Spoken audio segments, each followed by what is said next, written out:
Assalamualaikum warahmatullahi wabarakatuh. Waalaikumsalam warahmatullahi wabarakatuh. Melengkap saya Musa'adatul Fitria, selaku mahasiswa. Saya di sini doktoral S3 Pendas di UM.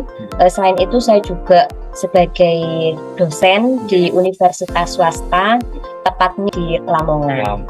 Kacur Bu ya, atau secur di sana. Ya, tugas tambahan Mas. Ini saya mengutip dari bukunya Francis Ford, itu Policy Studies for Education Leader and Introduction, kebijakan-kebijakan pendidikan. Kita bahas lebih dalam terkait dengan bagaimana implementasinya, bagaimana evaluasinya, seperti itu. Tentunya secara radikal ya, tapi kalau di dalam sini radikal artinya lebih mendalam dalam filosofi gitu. Iya. Apa implementasi pendidikan? Tentu kita akan berkaca kepada pendidikan yang ada. Ini kita ambil satu contoh Bu ya, di negara pendidikan di Finlandia yang bisa mengutip dari artikel-artikel mobilisasi untuk implementasi. Yeah. Jadi kita pahami dulu mobilisasi itu yang seperti apa sih, kan kekurangan. Kadang ada yang merasa putus asa. Itu pikiran-pikiran seperti itu harus dihilangkan gitu. Ya ini terutama untuk bagi audiens mungkin ya, stigma-stigma ini memang harus segera dihilangkan. Kita bangkit semangat itu harus perlu itu. Iya. Pasti ada Mas Rene, dan harus ada itu Bu ya. Harus ya. Memang tujuannya bagaimana, indikatornya seperti apa, dan harus mengetahui strukturnya pasti. Iya, harus mengutip sendiri juga. Nah, ini bagaimana saran untuk mencapai evaluasi kebijakan pendidikan yang baik nih dan juga untuk kedepannya ini. Iya. Di sini ada saran dikutip dari bukunya Fowler juga. Oke, terima kasih. Itu tadi yang disampaikan sama Ibu Sada ya, tentang implementasi, udah runtun sekali Bu ya, kemudian evaluasi juga. Digdas nih ya, Digdas S3 ini ya. Semuanya juga, jadi ini tidak hanya sobat Digdas tapi untuk semuanya juga. Membuka juga paradigma baru untuk teman-teman yang menyaksikannya ya Bu ya. Fairul dari sini di zaman kita pun sebaik-baiknya teman itu adalah buku ya kan. Terus baca bukunya, terus belajar pasti akan mendapatkan. Assalamualaikum warahmatullahi wabarakatuh. Waalaikumsalam warahmatullahi wabarakatuh. Perkenalkan, saya di sini nama lengkap saya Musa'adatul Fitria. Saya akrab dipanggil Saada Mas Vino. Okay. Saya di sini selaku mahasiswa di S3 program doktoral S3 Pendas di UM. Selain itu saya juga sebagai dosen di universitas swasta, tepatnya di tempat kelahiran saya di Lamongan. Jadi itu sekilas tentang perkenalan saya. Saya mahasiswa Digdas dan saya juga selaku dosen di Universitas Islam Lamongan. Oh, dosen. Iya. Dosen ini katanya sebagai kacur Bu ya, atau secur di sana. Ya, tugas tambahan Mas. Tugas tambahan. Alhamdulillah, ini luar biasa berarti. Saya mencari orang yang luar biasa ini Bu ya. Oke, tentang terkait dengan topik ini kayaknya lebih seru Bu ya, untuk topik yang kita akan bahas selanjutnya ini Bu. Iya, insya Allah ini menarik Mas Vino, karena ini topik yang akan saya sampaikan ini saya mengutip dari bukunya Francis Fowler, dengan judul bukunya itu Policy Studies for Education Leader and Introduction. Jadi buku ini luar biasa, banyak mengupas tentang kebijakan-kebijakan pendidikan seperti itu. Tentunya kebijakan di Indonesia juga perlu ya pastinya gitu. Ya, tentunya nanti kita akan belajar dari situ kemudian kita adopsi di Indonesia. Ini seru banget tentunya. Kita akan bahas lebih lanjut dan kita akan tanya-tanya juga bagaimana sisi-sisinya yang akan dibahas oleh Bu Saada. Baiklah Bu, terkait dalam buku implementasi dan evaluasi pendidikan kebijakan pendidikan sendiri, apa sih yang dimaksud dengan kebijakan pendidikan ini? Oke. Baik Mas Vino, di sini saya akan memaparkan. Sebelum saya paparkan di sini tentunya saya ingin memberitahu kepada pemirsa semuanya bahwasanya materi kita memang fokusnya pada implementasi dan evaluasi kebijakan pendidikan. Tentunya nanti karena berkaitan dengan tugas mata kuliah di program pendidikan dasar, tentunya nanti kita arahkan pada pendidikan dasar seperti itu.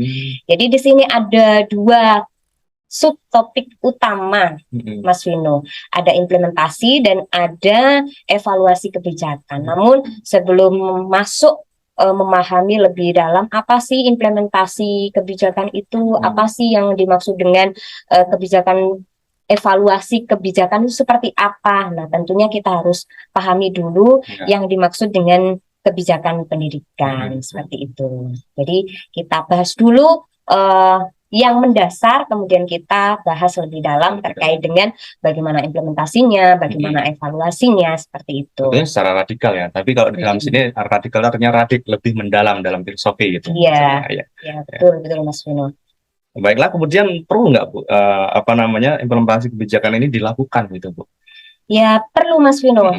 Jadi gini, sebelum saya mengarah pada evaluasi, sebelum saya mengarah pada implementasi, sebelum saya mengarah pada ke evaluasi, tentunya saya ingin memaparkan tentang pada pemirsa tentang apa sih yang dimaksud dengan kebijakan pendidikan gitu. Jadi kebijakan pendidikan itu terdiri dari dua kata, ada istilah kebijakan tentunya, ada istilah pendidikan. Nah, di sini utamanya pendidikan ya, Mas Vino ya. Sebelum memunculkan adanya kebijakan, tentunya kita pahami tentang pendidikan terlebih dahulu. Bahwasanya pendidikan itu kegiatan yang sangat penting ya bagi suatu negara ya tentunya. Sebab dengan pendidikan itu dapat menjadikan sarana utama untuk meningkatkan kompetensi atau meningkatkan dari sumber daya manusia, yaitu melalui mengoptimalkan potensi diri serta mampu mengelolanya secara maksimal dan bijaksana. Jadi pendidikan itu sebagai sarana untuk meningkatkan dari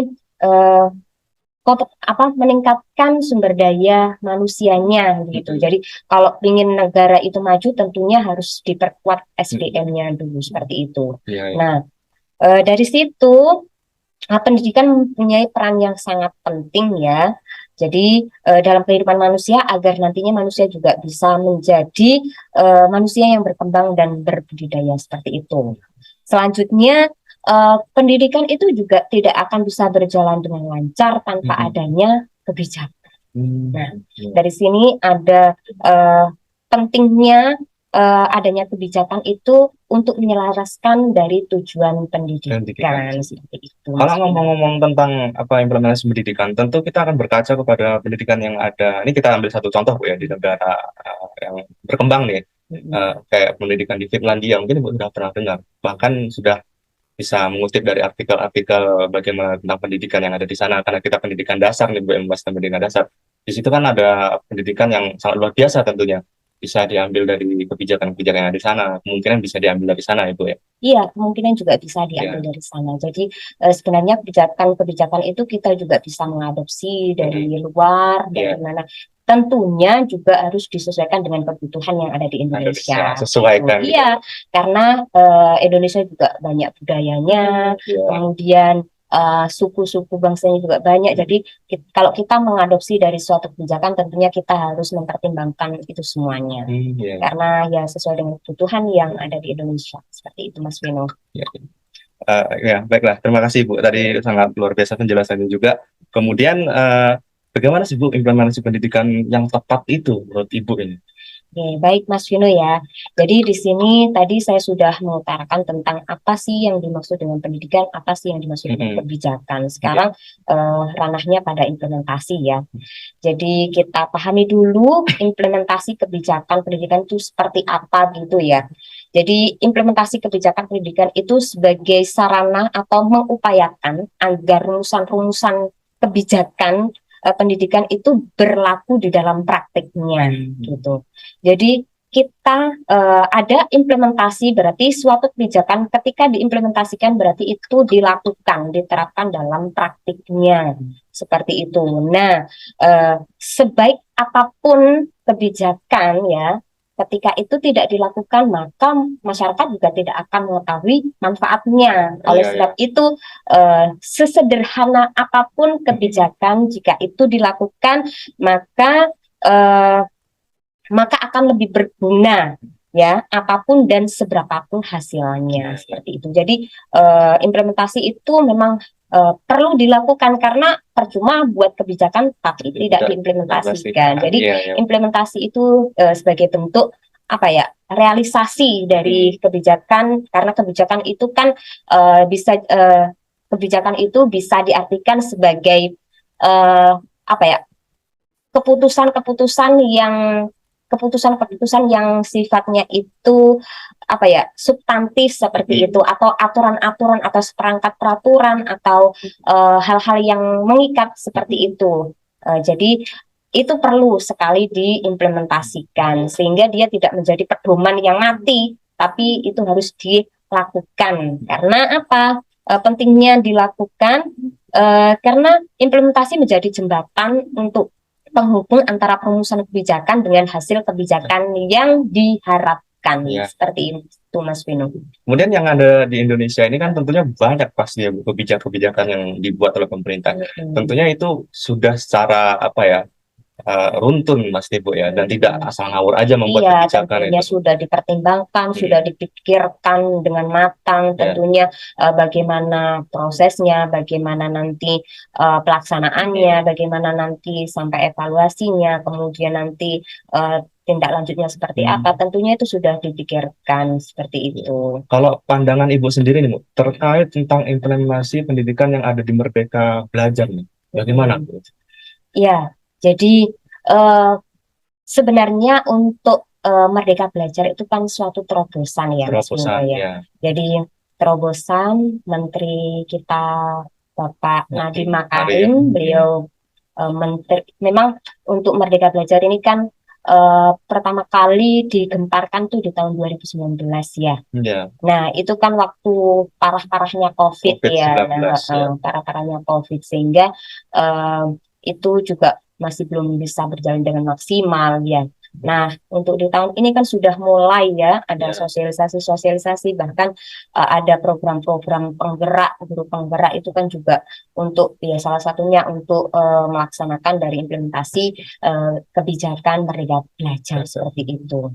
Nah, di sini kalau mengacu pada bukunya Fowler ya, yang saya kaji tentang upaya implementasi kebijakan pendidikan yang baik itu yang seperti apa sih, yang tepat itu yang bagaimana, itu yang perlu kita jadi pertanyaan itu, Bu, ya. Nah, itu yang perlu saya akan sampaikan di sini, Mas Vino ya. Jadi saya akan berbagi terkait dengan itu. Bahwasanya upaya untuk mengimplementasikan kebijakan pendidikan yang tepat ya di bukunya Fowler ini ada tiga komponen, ada tiga tahapan, di mana yang pertama yaitu mobilisasi untuk implementasi, kemudian yang kedua ada berlanjut ke implementasinya setelah dimobilisasi, kemudian dilakukan implementasinya, kemudian yang terakhir yaitu perlembagaan atau institusionalisasi seperti itu. Jadi saya di sini akan memaparkan per tahap ya Mas Vino ya, karena di sini cukup banyak bahasannya, mulai dari yang pertama yaitu mobilisasi untuk implementasi. Jadi kita pahami dulu mobilisasi itu yang seperti apa sih, kan begitu kan ya. Jadi mobilisasi itu bagaimana mengerahkan dan menggunakan secara serentak sumber daya nasional sarana dan prasarana. Tentunya kalau kita kalau kita sudah paham dengan adanya kebijakan baru, terutama saat ini yang kita tahu yaitu ada kebijakan Merdeka Belajar ya. Tentunya kita juga harus mensupport ya. Nah, di sini ada kegiatan mobilisasi, nah itu untuk mengarahkan. Jadi pemerintah juga berupaya, pimpinan sekolah juga berupaya, kemudian sekolah guru pun juga berupaya, semuanya saling bersinergi seperti itu. Jadi di sini mengarahkan ini dalam jumlah yang besar, jadi tidak perorangan lagi, tapi sudah sudah tahapannya sudah menyeluruh, jadi tidak gurunya saja ataupun pengelolanya saja, tapi semuanya harus bisa bersinergi. Jadi mobilisasi itu untuk itu. Nah, dalam mobilisasi itu merupakan memang langkah yang sangat penting ya dari implementasi kebijakan itu, karena kesalahan serius hampir akan membuat program itu gagal, sehingga para pemimpin yang berharap misalnya untuk membawa perubahan yang permanen tentunya memperhatikan setiap langkah mobilisasi. Nah, dalam mobilisasi itu diantaranya yang perlu dilakukan yaitu adopsi kebijakan. Jadi baik dari sekolah ataupun dari guru juga perlu melakukan yang namanya adopsi kebijakan ya. Jadi kebijakan itu diadopsi. Kenapa? Apa alasan pentingnya untuk mengadopsi kebijakan? terdapat dua alasan yang baik itu Mas. Di antaranya pertama adalah membantu memecahkan masalah yang diakui dengan baik. Jadi kita mengakui kekurangannya kita apa, masalahnya itu apa, kemudian kita lakukan dengan yang terbaik seperti itu. Kemudian alasan kedua untuk mengadopsi kebijakan baru adalah untuk membangun kapasitas para pelaksana sehingga pada akhirnya mereka dapat memperkenalkan perubahan lain. Seperti itu. Ya, ini yang perlu. Iya. Jadi mengadopsi kebijakan itu tidak perlu diperlukan di sebuah tahapan. Iya, ini sebuah tahapan memang. Jadi harus ada adopsi kebijakan terlebih dahulu. Kemudian yang kedua yaitu perencanaan, Mas Vino ya. Jadi dalam memobilisasi untuk implementasi itu ada juga perencanaan. Setelah membuat keputusan, kemudian menerapkan kebijakan baru, pemimpin harus merencanakan implementasinya.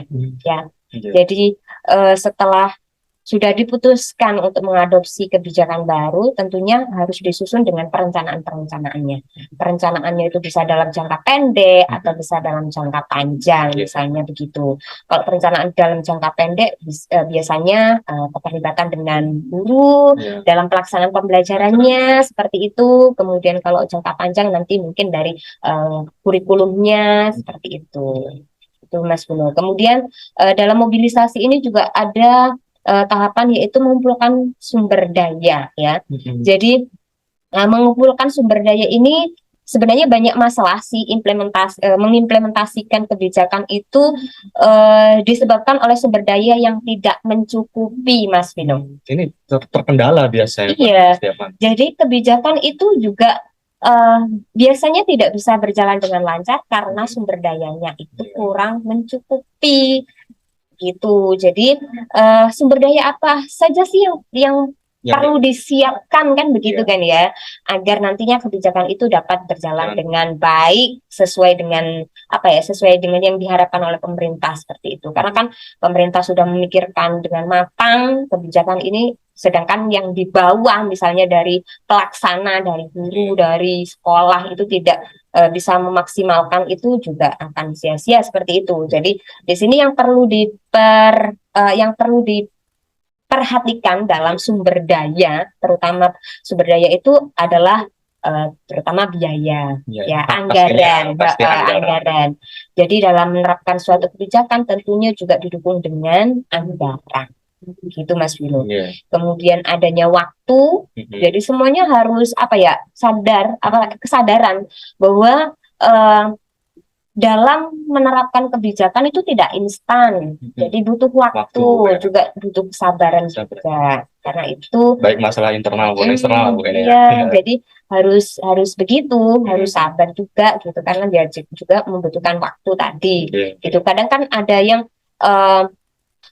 SDM atau gurunya belum paham, tapi ketika melaksanakan pasti kan di situ banyak kekurangan-kekurangan. Kadang ada yang merasa putus asa, ya, kemudian kemudian berkecil hati atau merasa gagal dalam melaksanakan itu. Nah itu pikiran-pikiran seperti itu harus dihilangkan gitu. Ya ini terutama untuk bagi audiens mungkin ya, stigma-stigma ini memang harus segera dihilangkan. Kita bangkit semangat itu harus perlu itu penting. Iya. Jalankan dulu, nanti masalah berhasil tidaknya pasti dalam proses perjalanan itu pasti ada perubahan gitu. Iya, intinya jangan berkecil hati dulu, jangan putus asa gitu loh Mas Vino, karena kebijakan ini kan masih proses gitu loh. Kebijakan itu implementasinya juga proses. Jadi juga tidak instan, makanya butuh waktu. Nah, butuh waktu pun itu harapannya semua elemen pendidikan, pelaksana pendidikan, pimpinan pendidikan atau yang berwenang dalam pendidikan itu memang harus memperhatikan waktu tadi seperti itu, sehingga dengan memahami bahwasanya ini adalah proses, jadi harus sabar juga gitu ya Mas. Kemudian berkaitan dengan sumber daya dari personil, nah ini tadi yang saya bahas tentang pelaksananya, gurunya. Jadi kalau ingin kebijakan itu dapat berjalan dengan baik, tentunya harus dibuat dari sumber daya manusianya, dari pelaksananya gitu. Jadi peran utama. Peran utama. Nah, itu nanti bisa dilakukan dengan sosialisasi, dengan pelatihan-pelatihan, seperti itu, penguatan-penguatan tentang kebijakan adanya Merdeka Belajar. Mulai dari banyak hal sih yang harus dipersiapkan untuk Merdeka Belajar ini, mulai dari buku-bukunya, mulai dari karena kan memang apa ya, dari prasarananya, dari media-medianya kan memang harus dipersiapkan, terutama pada pelaksana pendidikan seperti itu, Mas Vino.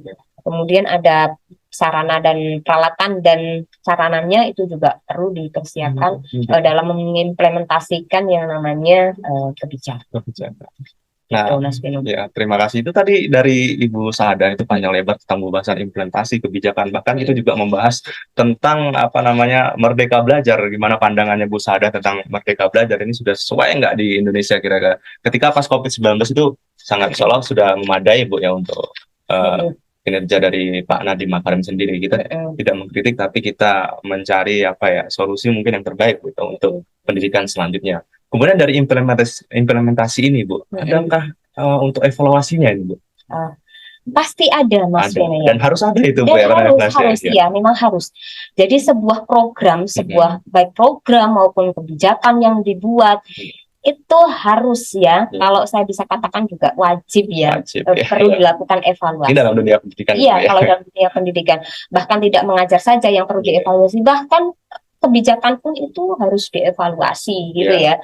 Karena apa? Evaluasi itu nanti jadi evaluasi itu nanti akan mengetahui kekurangan, kelebihan, kemudian apakah yang sudah dilakukan itu sudah sesuai dengan tujuannya apa belum, tujuan dari terutama kalau Merdeka Belajar ya, apakah sudah sesuai dengan tujuan Merdeka Belajar apa belum. Jadi itu harus dipertimbangkan seperti itu. Jadi nanti dari kegiatan evaluasi itu akan mengetahui semuanya ya, karena di evaluasi nanti ada kegiatan mengukur, kemudian ada kegiatan untuk menilai keterlaksanaannya seperti apa, kelemahan, kelebihan dari apa yang diprogramkan, serta yang terpenting adalah tindak lanjutnya, Mas Vino. Kadang bahkan guru pun ya, Mas Vino ya, seneng ngoreksi, misalnya kepala sekolah ya, itu ketika melakukan supervisi seneng karena kan akan mengetahui. Cuman tindak lanjutnya ini kadang kurang kurang diperhatikan, bukan tidak tapi kurang diperhatikan. Jadi justru tindak lanjutnya ini yang harus harus dilakukan sebagai bentuk sebagai bentuk perbaikan lah, karena kan sudah ada temuan-temuan kekurangannya apa, kemudian dilakukan dengan tindak lanjutnya seperti apa, agar ke depan itu tidak terulang lagi yang namanya kesalahan-kesalahan yang sudah dilakukan seperti itu, Mas Vino. Nah, di sini tentunya kebijakan ya sudah saya paparkan tadi, evaluasi itu perlu dilakukan, bahkan kalau saya katakan wajib ya, karena di situ nanti akan mengetahui kelemahan, kekurangan, bahkan tindak lanjutnya seperti apa begitu.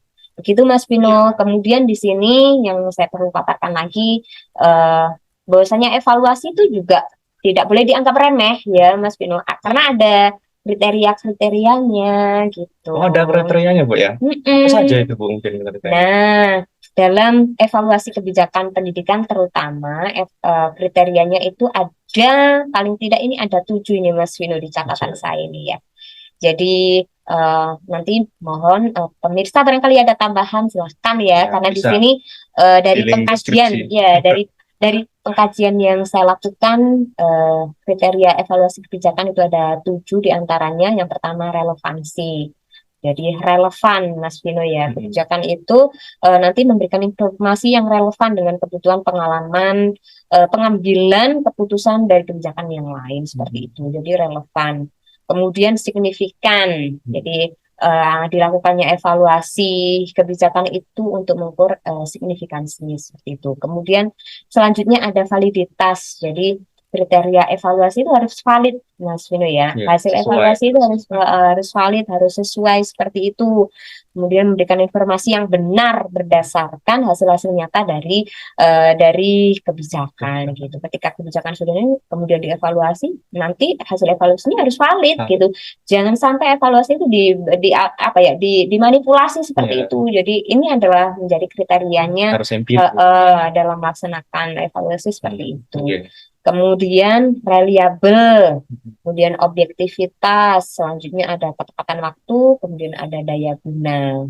Nah, bahwa evaluasi harus menyediakan informasi yang dapat digunakan dan dimengerti oleh pengambil keputusan dan pelaku kebijakan lainnya. Seperti itu, Mas Iya, Vino. Jadi cukup banyak untuk kriterianya. iya. Jadi tidak asal-asalan dalam melakukan yang namanya Evaluasi. evaluasi. Begitu, Mas Vino. Iya, iya.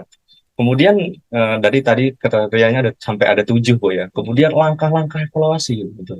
Mm-mm. Apa gitu? Ya, Ada Bu ya untuk langkah-langkahnya tentunya bagaimana? ada Mas Vino ya, karena di sini evaluasi itu memang bertahap. Maksudnya gini, evaluasi itu kan kegiatan untuk menilai, kemudian untuk mengukur dan nanti akan memberikan status ini baik, ini Ya. terlaksana, ini tidak terlaksana, ini kurang terlaksana. Jadi di situ ada tahap-tahapnya. Nah, di sini langkah-langkahnya atau tahap-tahapan yang mendasar ya dalam proses evaluasi kebijakan di sini di yang saya rangkum di sini ada 6, Mas Ada 6 Vino. ya Ya, untuk ada, langkah-langkahnya. iya ada 6 langkah-langkahnya. Yang pertama, tentunya menentukan tujuan kebijakan. Jadi kalau kita mau evaluasi kebijakan, kita harus tahu dong Tujuannya kemana? tujuan kebijakan ini bagaimana gitu. Kan itu nanti yang menjadi indikator juga, menjadi turunan menjadi indikator Oke. yang nanti akan kita susun dalam instrumen dari alat evaluasi itu, instrumen evaluasi itu. Nah, kemudian tadi ada memilih indikator. Kalau kita sudah tahu tujuan apa misalnya Merdeka Belajar ya, Ya. tujuan dari Merdeka Belajar itu apa sih? Nah, kita kemudian turunkan menjadi indikatornya apa? Indikator keberhasilan dari Merdeka Belajar itu seperti apa? Iya, iya. Kemudian setelah itu memilih atau mengembangkan instrumen. Nah, dari indikator kita kembangkan Instrumennya. instrumen. Nah, evaluasi kan seperti itu ya, Mas Iya. Vino ya. Jadi nggak asal apa ya tulisan aja, tapi kita harus dari atas tujuannya bagaimana, indikatornya seperti Dan harus apa. mengetahui strukturnya pasti. Iya, harus tahu strukturnya. Jadi eh, kemudian setelah membuat instrumen Mas Vino ya, kemudian menganalisis dan meringkas data. Setelah kita buat instrumen, kemudian kita maksudnya kita, misalnya instrumen itu kita eh, gunakan untuk evaluasi, tentunya nanti dari hasil instrumen atau dari jawabannya itu tentunya kita harus melakukan yang namanya menganalisis dan meringkas data gitu. Jadi data yang begitu banyak, indikatornya yang sudah kita susun menjadi instrumen, kemudian kita analisis hasilnya gitu. Setelah Itu ekstra banget. iya, karena ya itu tadi, karena ini berkaitan dengan kebijakan pula, karena salah dalam melakukan evaluasi dampaknya juga nanti juga luar biasa ya. Karena gitu, jadi harus cermat dalam melakukan evaluasi. Nah, selanjutnya setelah menganalisis dan meringkas data, kemudian menulis laporan evaluasi ya. Jadi setelah memilah-milah data, meringkas data, kemudian menuliskan evaluasi dari hasil kebijakan itu. Jadi nanti dalam menulis laporan pun juga harus sesuai apa yang terjadi di lapangan. Jadi nggak boleh harusnya A tapi diganti B, itu nggak boleh. Jadi harus objektif juga tadi ya. Jadi agar mencapai yang lebih baik tentunya Bu, kalau memang benar-benar mau mencapai pendidikan yang lebih baik ya dari evaluasi ini sendiri Bu ya. Ya, jadi kemudian setelah menulis laporan Mas Vino ya, tentunya di situ juga menanggapi rekomendasi dari evaluator gitu. Jadi laporan itu sudah dibuat, misalnya ada temuan-temuannya, kekurangannya apa, kelebihannya apa. Tentunya kalau kebijakan itu sudah bagus, tingkatkan, gitu kan. Tentunya ditingkatkan. Tapi kalau kebijakan itu ada kekurangan, bagaimana cara kita untuk menindaklanjuti, memperbaiki dari hasil-hasil temuan dari evaluasi dari kebijakan itu. Nah, kemudian tadi menanggapi rekomendasi. Jadi sebuah kebijakan kalau adanya evaluasi pasti ada evaluator. Nah, evaluator itu kan pasti mengetahui temuan-temuannya apa, kemudian masalahnya apa, yang sudah berhasil apa. Nah, dari yang kurang-kurang itu tentunya tadi harus diperbaiki lagi agar nantinya kebijakan itu dapat berjalan dengan maksimal.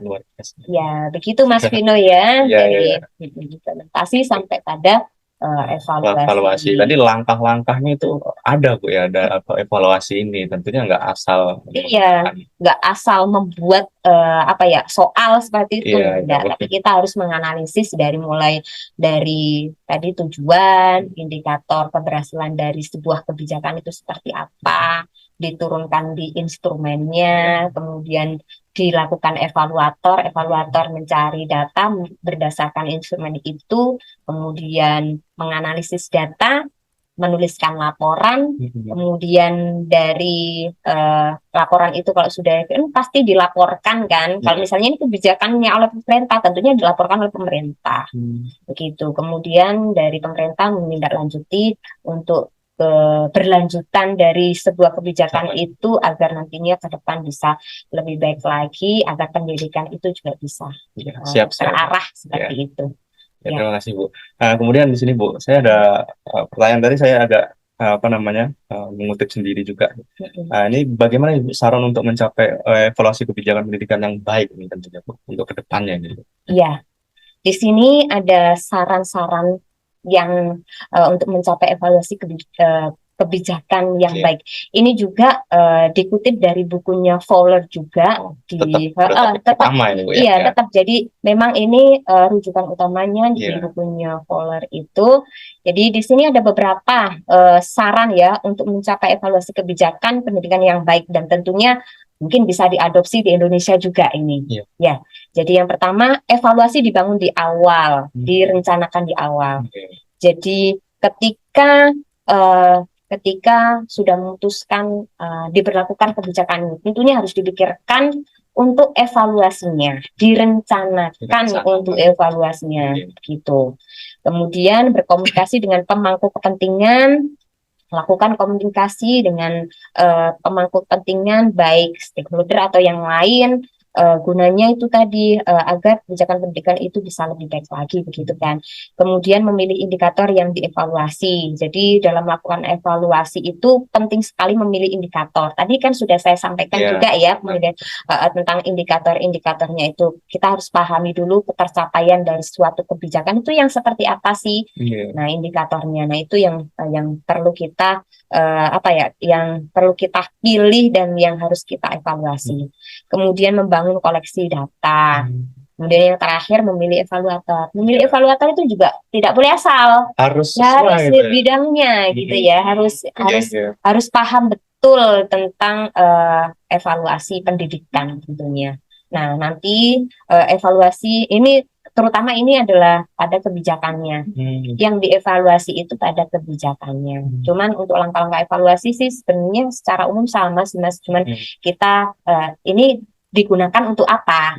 Nah, ketika digunakan untuk kebijakan otomatis ya nanti evaluatornya juga paham tentang kebijakan itu, gitu ya. Jangan sampai memilih evaluator tapi evaluatornya nggak tahu tentang kebijakan Merdeka. Misalnya contohnya Merdeka Belajar, tapi dia nggak tahu tentang Merdeka Belajar. Apakah ya nanti datanya valid apa enggak dalam memberikan masukan saran gitu terkait dengan Merdeka Belajar. Gitu Mas Vino. Terima kasih. Itu tadi yang disampaikan sama Ibu Sada ya tentang implementasi, udah runtun sekali Bu ya. Kemudian evaluasi juga. Kemudian ada yang bisa disampaikan untuk audiens Bu secara pribadi ya, mungkin pesannya. Monggo saya silakan. Baik, terima kasih Mas Vino. Bagi pemirsa semuanya, tentunya Digdas nih ya, Digdas S3 ini ya. Sobat Digdas ya. Sobat Digdas. Sobat Digdas semuanya dan permisa semuanya juga. Jadi ini tidak hanya Sobat Digdas tapi untuk semuanya juga. Jadi dalam kita menanggapi tentang adanya implementasi menghadapi tentang kebijakan baru, misalnya seperti saat ini kebijakan tentang Merdeka Belajar. Tentunya kita juga sebagai kita, misalnya saya sendiri ya, atau kita semuanya sebagai pendidik misalnya. Nah, kita harus saling support ya, harus saling support seperti itu. Jalin komunikasi. Kalau kita nggak paham, kita belajar. Banyak cara untuk belajar. Jangan merasa kemudian nggak tahu, kemudian kemudian nggak mau tahu. Jangan seperti itu, karena ini juga untuk semuanya, untuk tidak hanya untuk siswa, tapi juga untuk kemajuan pendidikan di Indonesia seperti itu. Jadi lakukan yang terbaik, Hmm. kita pahami kebijakan itu seperti apa, kita ikuti, Oke. kita support tentunya dengan apa ya, dengan penuh kesabaran, dengan penuh Intinya kesabaran. belajar juga penting Eh, ya. karena kan juga proses belajar Proses juga ya. proses ya, jadi Hmm. butuh sabar Oke. juga. Biasanya kan ada yang nggak sabar Mas Vino ya, cepat putus asa atau bisa menganggap ini apa sih Merdeka Belajar seperti ini. Nah, padahal kan itu juga sudah dipikirkan matang-matang oleh pemerintah sehingga kita harus menyupport semampu kita gitu ya Mas Vino ya. Oke.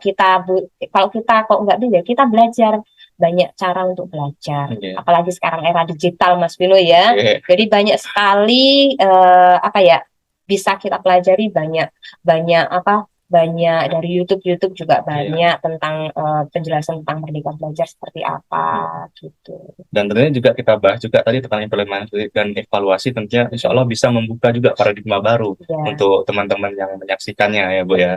Ya. Mungkin itu dari Ibu Saada, dan tentunya untuk teman-teman semuanya, Khairul Jalisin fi Zamani Kitabun, sebaik-baiknya teman itu adalah buku, ya kan? Terus baca bukunya, terus belajar dan belajar, pasti akan mendapatkannya. Dan sudah Bu ya, terima kasih telah datang di ya. podcast Ya, Dikdas semoga 2022. bermanfaat Amin apa ya yang Allah. saya sampaikan, berbagi, karena berbagi itu adalah hal yang indah. Indah sekali. Ya. Oke, sahabat Dikdas, terima kasih. Wallahumma aqwik ila aqwam min thoriq. Wassalamualaikum warahmatullahi wabarakatuh. Dadah. Waalaikumsalam warahmatullahi wabarakatuh. Dadah.